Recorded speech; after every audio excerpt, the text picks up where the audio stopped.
June 10. മത്തായിയുടെ വിശുദ്ധ സുവിശേഷത്തിൽ നിന്നുള്ള വായന. അദ്ധ്യായം 5, 13 മുതൽ 16 വരെയുള്ള വാക്യങ്ങൾ. അക്കാലത്ത് യേശു തൻ്റെ ശിഷ്യന്മാരോട് അരുളി ചെയ്തു, നിങ്ങൾ ഭൂമിയുടെ ഉപ്പാണ്. ഉറകെട്ടുപോയാൽ ഉപ്പിന് എങ്ങനെ വീണ്ടും ഉറകൂട്ടും? പുറത്തേക്ക് വലിച്ചെറിഞ്ഞ് മനുഷ്യരാൽ ചവിട്ടപ്പെടാനല്ലാതെ മറ്റൊന്നിനും അത് കൊള്ളുകയില്ല. നിങ്ങൾ ലോകത്തിൻ്റെ പ്രകാശമാണ്.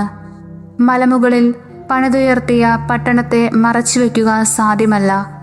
വിളക്ക് കൊളുത്തി ആരും പറയുടെ കീഴിൽ വയ്ക്കാറില്ല, പീഠത്തിന്മേലാണ് വയ്ക്കുക. അപ്പോൾ അത് ഭവനത്തിലുള്ള എല്ലാവർക്കും പ്രകാശം നൽകുന്നു. അപ്രകാരം മനുഷ്യർ നിങ്ങളുടെ സൽപ്രവൃത്തികൾ കണ്ട് സ്വർഗസ്ഥനായ നിങ്ങളുടെ പിതാവിനെ മഹത്വപ്പെടുത്തേണ്ടതിന് നിങ്ങളുടെ വെളിച്ചം അവരുടെ മുൻപിൽ പ്രകാശിക്കട്ടെ.